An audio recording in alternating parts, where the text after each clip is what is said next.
Okay. Hi, I hope this is working. This is my first time recording on this webcam on my computer. That's a piece of crap. So, I am reviewing Tony Yaro's term paper. He has done it on globalization and the Hunger Games. That's his comparison. And he's done a lot of focus on Fukuyama and Weber. So, I think my first main little piece of advice. We need to get a couple more sources to help back up some of the theories. Overall, I thought it was pretty clear.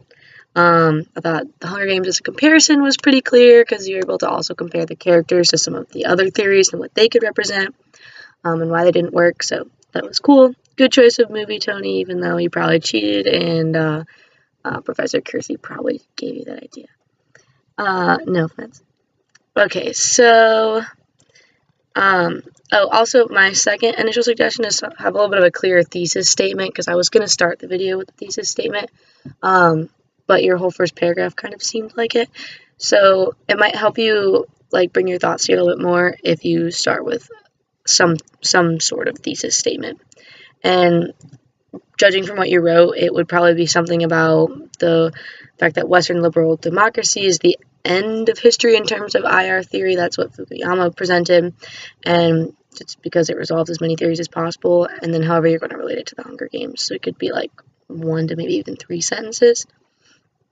So we started out talking about how globalization is between, how do I want to say it? It's a mix of a bunch of different arguments, and the two that are easiest to explain is between the neoliberals and the historical materialists. So the neoliberals say that the economy should be, or the economy is the foundation of government, and they like to argue that our current government, which is capitalist, would be the end of history, and some people like to argue that it, because of the internal structure of it between labor and capital and people wanting to make money and having classes that are unequal, so some people are in poverty while some people are really rich, would be a reason for revolting against a government, and then it wouldn't work and you'd go to communism or socialism. Obviously at the end of the Cold War, when communism died and democracy crushed it, that's no longer the case. So I think Fukuyama kind of has a point here, and because he almost seemed to predict the Cold War, or the ending of the Cold War, that's what gave him so much credit, and Tony emphasizes that in his paper, and I think that's a good point to focus on. Another good point is the historical materialists. So they're saying that globalization is an ideology presenting issues and problems, and they focus on those issues and problems that are widening the gap between the economic classes. So neoliberalism saying that economy is the foundation of government, and that just acknowledging the fact that there are classes, and then historical materialists are acknowledging the fact that economy driving politics is what makes the gaps bigger between the classes. Both agree about the economy driving politics, and that politics make things problematic and conflictual.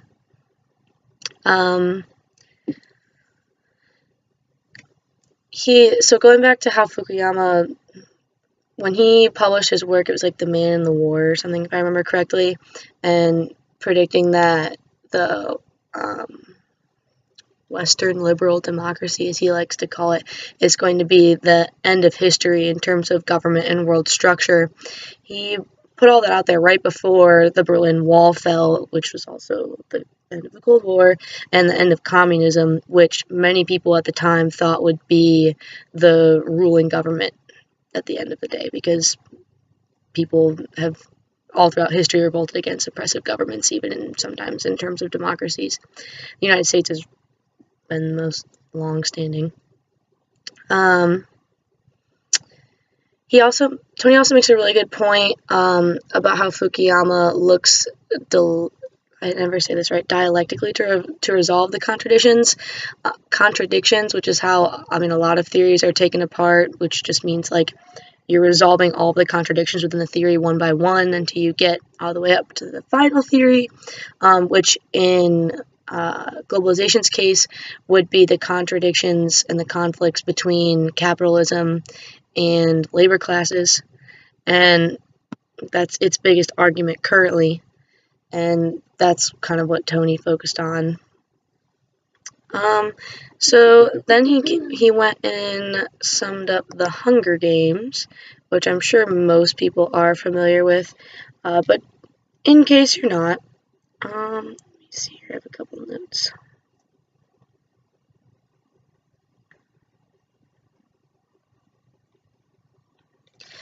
Okay, so the Hunger Games is basically about extreme classification of people.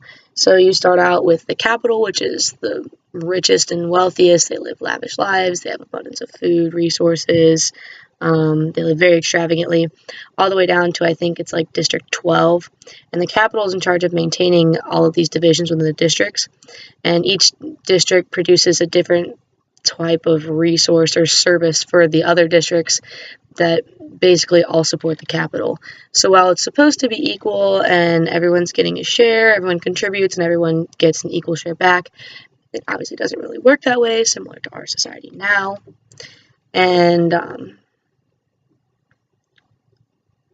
see, oh yeah, due to like a past rebellion, all of the tributes provide, so like as punishment, or all the districts provide 2 tributes to enter into the Hunger Games, where they all have to fight each other, and then one person ends up winning and gets to live a life of luxury in the capital.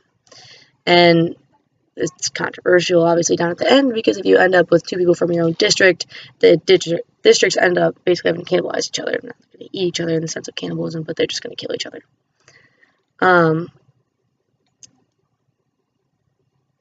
The capital uses this as a punishment that it deems as fair and equal to any.